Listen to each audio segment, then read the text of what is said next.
Assalamualaikum warahmatullahi wabarakatuh. Waalaikumsalam Prof. Imam, ini sudah memasuki tahun politik, ini sudah agak lama, dan insya Allah awal tahun depan kita ada pilpres, disusul dengan pileg, disusul lagi dengan pilkada. Wah, ini tahun 2024 ini nanti betul-betul tahun politik yang luar biasa, dimulai sekarang udah kelihatan sekali kita ini saling bully, saling memfitnah bahkan. Jadi yang saya lihat itu ya itu di medsos, tapi kadang-kadang tidak sampai juga di masyarakat, bukan hanya sekedar di medsos, tetapi ya kita ini berbeda pilihan, itu ya pastilah berbeda pilihan karena beda-beda kemauan kita, punya cita-cita dan sebagainya. Tetapi menurut Prof. Imam, sebenarnya kalau kita kembali kepada agama tadi, seharusnya kan tidak terjadi begitu. Capresnya semua Islam, nggak ada yang beragama lain. Kenapa masih mau berantem, memfitnah itu? Kira-kira kenapa itu, Prof? Ya. Assalamualaikum warahmatullahi wabarakatuh. Waalaikumsalam. Menarik sekali Mas Habib, ini sangat relevan ya dengan kehidupan kita yang sebentar lagi kita mulai pemilihan presiden, wakil presiden, lalu pileg nanti, pileg ya, legislatif, pemilihan gubernur, pemilihan bupati, wali kota, kan hampir menyeluruh itu kan. Nah, banyak orang khawatir terhadap itu agar dikhawatirkan akan terjadi gejolak masyarakat, pecah belah. Lalu kemudian ada pesan yang menurut hemat saya itu perlu dikoreksi. Banyak orang mengatakan dalam waktu pilpres, pileg, pilgub, jangan bawa-bawa agama. Jangan bawa-bawa agama. Gitu, nah, kan, Mas Habib kan dengar begitu. Agama. Jangan membawa-bawa agama. Kalau menurut saya dalam suasana yang kayak gini ngamatirkan, justru harus bawa agama. Kebalik kalau agama tidak boleh dibawa-bawa. Untuk apa? Agar hidup itu menjadi tenang. Kalau agama dibawa dalam suasana apa seperti saja, ini, ya, itu malah menjadi tenang, Mas Habib. Menjadi ribut gitu kalau agama tidak dibawa. Kan harus kembali kepada inti pesan agama itu apa? Pesan agama itu innamabu istu liutamima makarimal akhlak. Kalau membawa agama berarti membawa akhlak. Akhlak yang mulia. Yang tidak membawa agama itulah akhlaknya lalu kemudian ditinggalkan yang terjadi. Sekarang ini kan coba kalau agama orang tidak muslim gitu kan. Coba kalau agamanya dibawa. Agama itu adalah membangun akhlak kok. Sejak zaman Rasulullah itu agama membangun akhlak. Maka agama itu harus diikut sertakan di dalam pemilihan ini. Kalau tidak bawa agama malah ribut. Lalu pertanyaannya adalah membawa agama itu apa? Sebab seringkali ketika ngomong membawa agama malah justru perilakunya berlawanan dengan agama. Itu ya tidak boleh. Menyalahkan. Kalau dia menyalahkan orang lain, membuli,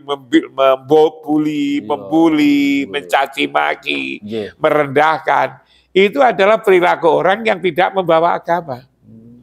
Kalau orang membawa agama, perilakunya tidak seperti itu. Agama seperti yang berkali-kali saya katakan, datang adalah untuk memperbaiki akhlak. Berarti yang mengatakan jangan bawa agama itu, tidak ngerti agama itu pesannya apa. Coba kalau dalam masa apa saja agama itu dibawa dan agama itu didefinisikan sebagai satu ajaran yang memperbaiki akhlak. Kalau orang membawa agama itu berarti akhlaknya bagus. Kalau orang lalu akhlaknya tidak bagus, ngaku membawa agama, itu yang tidak benar. Kan begitu Mas Habib? Karena itu agama harus dibawa. Agama harus dibawa. Yang dimaksud agama dibawa itu adalah agama dimaknai sebagai sifat yang mulia. Kalau Islam membawa agama itu yang membawa sifat Muhammad. Sifat Muhammad itu apa? Sidik. Berarti dalam masa apapun, lebih-lebih dalam masa kampanye pilpres begini, maka semua tindakannya itu harus benar. Yang disebut benar manakala ngikuti tata tertib, aturan yang telah disepakati oleh semua, yang diini oleh pemerintah itu sidik. Harus memudamani konsep sidik ini, harus benar ini. Jangan melanggar. Jangan melanggar. Kan akhirnya kan agama harus dibawa. Kalau dia menyimpang daripada peraturan macam-macam, apalagi lalu kemudian niatnya tidak baik, itu adalah perilaku orang yang tidak membawa agama. Amanah coba. Semua harus amanah. KPU-nya harus amanah, partai politiknya juga harus amanah, capres cawapresnya juga harus amanah, pemerintahnya juga harus amanah, pendukungnya semua juga harus amanah. Dapat dipercaya. Dapat dipercaya, kan bagus. Bayangkan kalau tidak amanah, kan ribut. Tidak amanah itu artinya tidak membawa agama, Mas Edi. Lalu sifat lain apa? Tabligh.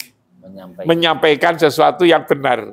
Kalau kampanye juga yang benar kan itu Mas Habib. Jangan ngibuli. Mempengaruhi, jangan ngibuli. Kadang-kadang terlalu janji mulu-mulu. Kalau membuat janji-janji juga harus janji-janji yang benar. Iya Mas Habib? Laras. Janjinya kadang-kadang tidak masuk akal itu. Berarti janjinya tidak benar kan? Lalu kemudian sifat yang berikutnya adalah fatona. Fatona itu kan cerdas ya Mas Habib. Cerdas, kan bisa menimbang-nimbang apa yang dilakukan itu berpengaruh negatif pada masyarakat atau tidak. Menguntungkan diri sendiri, merugikan orang lain. Itu kan namanya tidak fatona. Apa yang dikatakan lalu kemudian menjadikan orang lain ribut, itu kan tidak fatona, tidak cerdas. Karena itu menurut hemat saya Mas Habib, itu agama itu justru harus dibawa. Membawa agama itu apa? Dalam suasana politik ini seperti ini ya, adalah menjadikan sifat-sifat kerasulan menjadi sifat siapapun yang terlibat dalam politik ini. Kalau politik dilakukan dengan membawa agama dalam pengertian sifat-sifat mulia itu dijadikan dasar untuk berperilaku, bertindak, untuk ngomong, berpikir dan seterusnya, gitu kan? Sesuai dengan sifat-sifat kerasulan ini, maka pemilu, pilpres, tidak akan ada berantem. Tidak akan berantem. Karena apa? Karena sudah bertekad kan, sudah bersahadat bahwa diri saya ini akan saya ajak untuk menyandang sifat-sifat, untuk bersifat sifat kerasulan ini. Jadi tidak saja punya sifat, Mas Habib, tapi bersifat. Tidak saja punya baju, tapi berbaju. Kan begitu.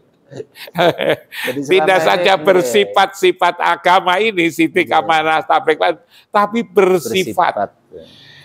Nah karena itu maka ya justru agama itu harus dijadikan sebagai landasan, bekal tatkala kita berpolitik ini. Problem-problem kita ini kan tidak adil.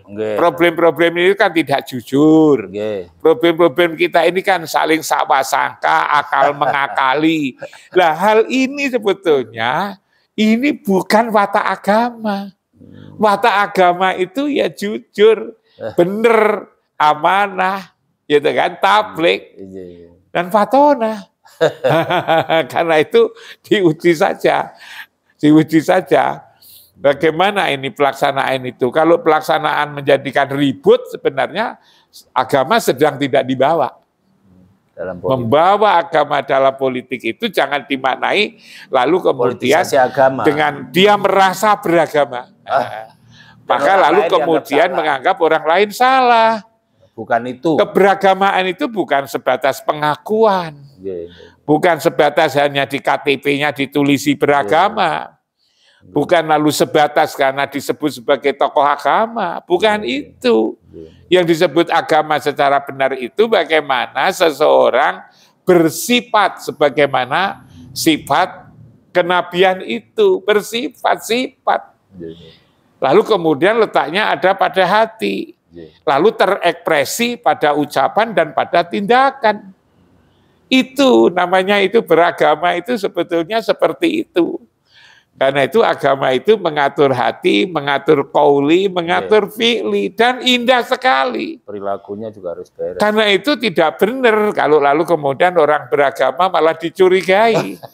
Yang dicurigai itu orang yang tidak menggunakan sifat-sifat seharusnya yang dimiliki disandang oleh orang beragama. Kadang-kadang komentator itu loh, Prof. Jadi komentator di TV itu kadang-kadang manas-manas. Ya, dia itu tidak paham agama, Mas Habib. Dan ini harus diyakinkan bahwa keberagamaan dalam hidup ini harus disandang. Kenapa? Karena hidup ini tidak hanya di dunia ini, tapi hidup itu membawa resiko nanti kelak di akhirat. Kita ketika beragama itu untuk apa? Beragama itu untuk selamat, untuk damai. Gitu kan? Kok lalu kemudian beragama malah tidak selamat. Beragama itu tidak damai. Memang pemahaman saya itu mungkin bisa dinilai normatif ya. Tidak lalu kemudian hinggap dari problem. Tapi bagaimana kalau kita tidak berpegang pada norma-norma yang disebut normatif itu? Maka kemudian hati kita di dalam menjalani kehidupan ini memang seperti diuji. Tatkala kita memasuki masa politik ini, maka sebetulnya kita diuji. Ujiannya bukan ujian seperti di sekolahan. Ini diuji oleh Allah seberapa jauh kamu tetap berpegang teguh kepada ajaran yang dibawa oleh Rasulullah Muhammad SAW itu. Atas bagaimana itu sidik, bagaimana itu amanah, bagaimana itu tablik, dan bagaimana itu fatona.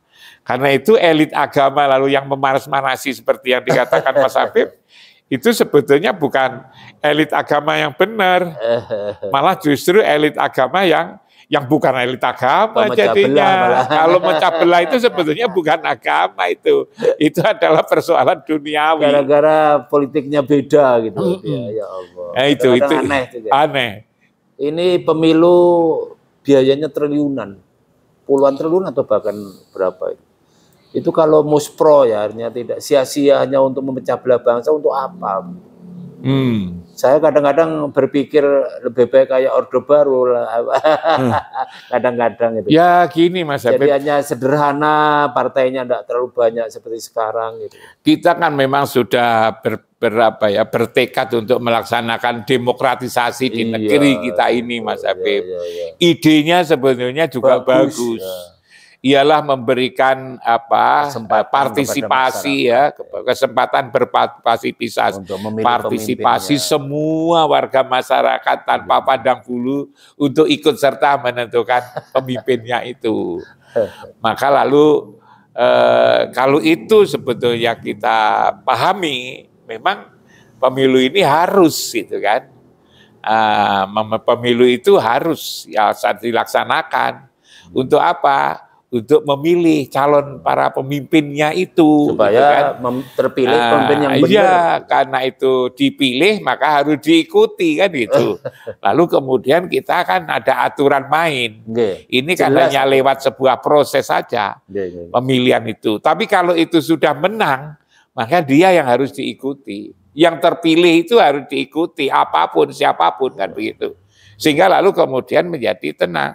Nah, kalau itu membawa agama lagi-lagi, sebetulnya itulah kita menghargai pendapat banyak orang, pilihan banyak orang.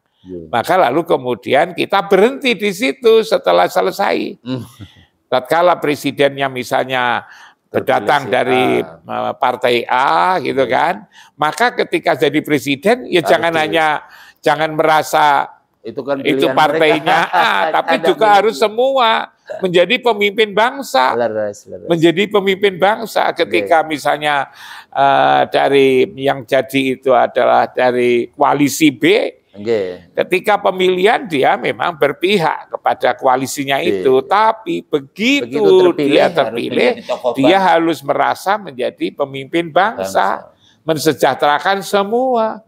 Jangan lalu kemudian tidak adil, hanya mementingkan koalisinya sendiri. Nah ini, jadi sebenarnya itu memang lagi-lagi kalau saya itu agama. Hanya memang agama yang saya maksud itu adalah agama yang memperbaiki hati tadi, yang menjadikan orang damai, yang menjadikan orang menyukai kasih sayang, menjadikan orang menyukai kejujuran, menyukai orang lalu kesabaran, istiqomah, dan seterusnya. Agama yang itu, Mas Habib, yang letaknya di dalam dada ini.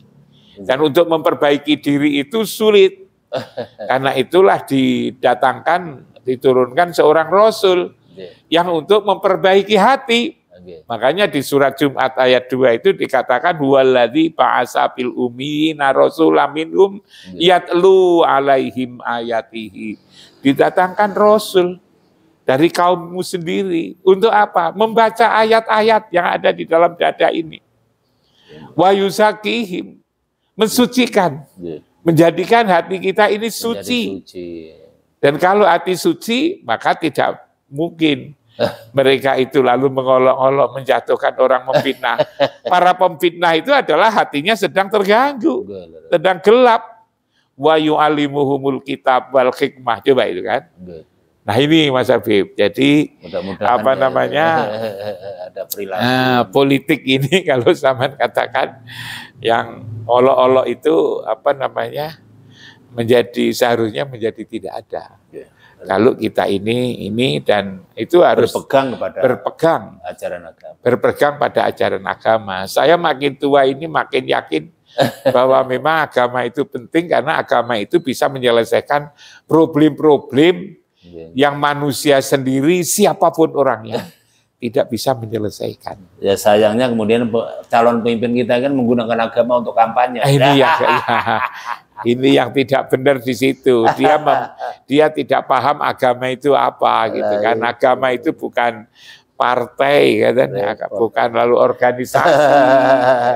Agama itu adalah datang dari Zat yang Maha Kuasa untuk memperbaiki hati ini, memperbaiki akhlak ini. Maka perlu direnungkan itu agama itu sebetulnya untuk apa gitu kan. Nah, itu Mas Habib. Nggih, matur nuwun sangat. Mudah-mudahan para elit ya, juga pemilihnya terutama jangan berantem lah. Kita ini pemilu hanya 5 tahun sekali kok, apa ya? Seperti tidak pernah pilpres atau kan itu rutinitas 5 tahun. Jadi seharusnya tidak terjadi benturan-benturan. Tidak perlu terjadi kalau orang beragama tidak mau berbenturan, tidak mau diadu domba. Tidak mau diadu domba. Sangat. Assalamualaikum warahmatullahi wabarakatuh.